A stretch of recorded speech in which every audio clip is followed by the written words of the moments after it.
সুদ খেলে কোনো গুনাহ নাই, সুদের কোনো গুনাহ নেই। গণভোট দেওয়া জায়েজ আছে কি? গণভোট দেওয়া জায়েজ আছে কি? হ্যাঁ ভোট দিলে কি ঈমান চলে যাবে?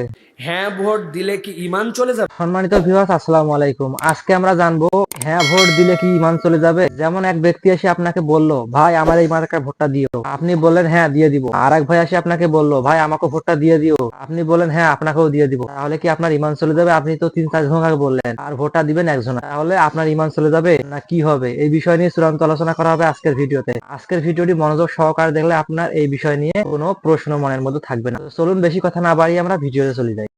গণভোট দেওয়া জায়েজ আছে কি? হ্যাঁ ভোট দিলে কি ঈমান চলে যাবে?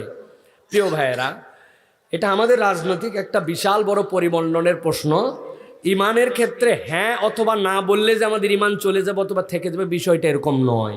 কিন্তু অনেক প্রসঙ্গ আছে যেখানে আপনি এসে দাঁড়িয়ে গেছেন, এখন দাঁড়ানোর পরে আপনার হ্যাঁ এবং না একটা বিশাল বড় পার্থক্য তৈরি করবে। এই দেশে আমরা দেখেছি বিনা ভোটে, রাতের ভোটে, নানান ধরনের অপকৌশলে এক একজন 3 টার্ম 4 টার্ম থাকতে পারে। এই একটা ভোট যতটুকু আমি বুঝছি, কোনো বাপের বেটার আর অধিকার থাকবে না 2 টার্মের বেশি আর থাকতে পারবে না, তুমি যতই যোগ্যতা হও। তো অন্তত পক্ষে এইটা হলেও তো, কেউ যদি জুলুমও করে, বাবা 2 বার দেখে তুই বিদায়, এইটা হলেও হওয়া দরকার, ঠিক না?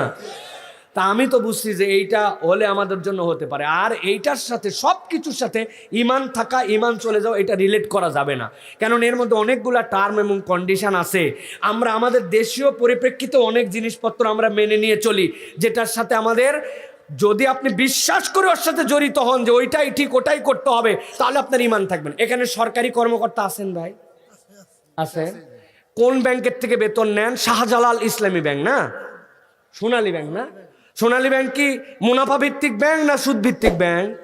কি উনি বিশ্বাস করে যে হ্যাঁ সুদ খেলে কোনো গুনাহ নাই, সুদের কোনো গুনাহ নেই, এগুলো আল্লাহ রসুল যা বলে গেছে এগুলোর সাথে আমি নাই, এটা সরকারি চাকরিকে নেওয়া লাগে, এইটা যদি বলে সোনালী ব্যাংকের থেকে নেয়, উনার ঈমান হ্যাঁ নার মধ্যে চলে যাবে। কিন্তু উনি সরকারি কর্মকর্তা, এই ব্যাংকের বাহিরে নাই, আমি সুদ পছন্দ করি না, আল্লাহ হারাম করছেন, হারাম মানি, এটা যেন দূর হয় তার পক্ষে আমার প্রচেষ্টা আছে, কিন্তু আমাকে ব্যবহার করতে হয়, তাহলে আপনার জন্য একটা ওসিলা খুঁজে পাবেন। এখন হ্যাঁ আর না যদি আপনি বের করতে চান ঈমান দিয়ে, অনেক কিছুতে আপনার চলে যাবে। সুতরাং কৌশলে ঈমান এখানে যুক্ত করে আপনি নার পক্ষে সাপোর্ট নেওয়ার জন্য ঈমান এখানে যুক্ত করালেন, আবার বাকি জায়গায় আপনি আবার অন্যদিকে থাকেন, এই সকল কৌশল অবলম্বন করা ভালো না। আল্লাহ আমাদেরকে বোঝার তৌফিক দান করেন। তো অলরেডি আমরা ভিডিওটা পুরোটা দেখে ফেলেছি। আপনার প্রশ্নের উত্তরটা যদি আপনি পেয়ে থাকেন তো অলরেডি পেয়েছেন, আর যদি বলেন যে না আমি প্রশ্নের উত্তরটা এখনো পাইনি, তাহলে আপনার প্রশ্নের উত্তরটা আমি দিচ্ছি। আপনি যে হ্যাঁ বলছেন তাতে কিন্তু আপনার ঈমান চলে যাবে না, আর আপনি যদি না বলেন তাও আপনার ঈমান চলে যাবে না। এখানে একটা প্রশ্ন আছে, আপনি যদি কোনো জিনিসের বিনিময়ে হ্যাঁ বলেন, আপনাকে টাকা দিল, হ্যাঁ আপনাকে আমি ভোটটা দিয়ে দিব, এই জায়গা হলে আপনার ঈমান চলে যাবে। আপনি টাকার বিনিময়ে তাকে হ্যাঁ বলেছেন, এখানে আপনার ঈমান চলে যাবে। আর আপনি যদি এমনিতেই 10 জন দেখা আছে 10 জনকে হ্যাঁ বলছেন, যে পরিস্থিতির শিকার হয়েছি এখানে 10 জনকে হ্যাঁ বলা ছাড়া না বলা যাবে, এরকম পরিস্থিতির আমরা শিকার হয়েছি, যে পক্ষের লোক আসুক নাকি তাকে হ্যাঁ বলতে হচ্ছে। ভোট যে আপনি কাক দিবেন আপনি নিজেও জানেন না। এখন এরকম সিচুয়েশন হলে কোনো আপনার গুনাহ হবে না বা আপনার কোনো ঈমান চলে যাবে না, যেহেতু পরিবেশে এরকমটাই সৃষ্টি হয়ে গেছে। এখানে না বললে এক একজনকার মানুষের মধ্যে এক এক মতন দুঃখ লাগবে বা এক এক মতন মন মানসিকতা হয়ে যেতে পারে, ওখানে হ্যাঁ বলাটাই আমার মনে হয় ভালো হবে। তো আপনার প্রশ্নের উত্তরটা কিন্তু আমি অলরেডি দিয়ে দিলাম, আপনি এই হিসেবে কাজ করবেন। যেহেতু এখন মনে করেন যে আমাদের শাসন আর কোনো বিষয় নিয়ে এড়িয়ে থাকা বা কাকু হ্যাঁ না বলা, এই বিষয়গুলো নিয়ে যদি আমরা থাকি, আমাকে কেউ সাপোর্ট করবে না। আপনি হ্যাঁ বলবেন, আপনাকে ভালোবাসবে, আপনি না বলবেন তো আপনার পাশে মানুষ দাঁড় হয়ে খাড়া হবে, কেন দিবি না ভোট, এরকমটা করার দরকার নেই। যেহেতু আপনার ঈমান চলে যাবে না, যে কোনো জিনিস জুলুম করে যদি আপনাকে বলা হয়, তাহলে আপনি যখন এখানে হ্যাঁ বলেন তাহলে আপনার ঈমান চলে যাওয়ার কোনো চান্স নেই। তো এই ছিল আজকের ভিডিওটি কেমন লেগেছে অবশ্যই একটা লাইক দিয়ে জানিয়ে দিবেন, আর ভিডিওটি ঝড়ের তুফানে শেয়ার দিয়ে দিবেন, যাতে 10 ভাইয়ের কাছে খুব দ্রুত চলে যায়, 10 ভাই এই বিষয়টা জেনে নিয়ে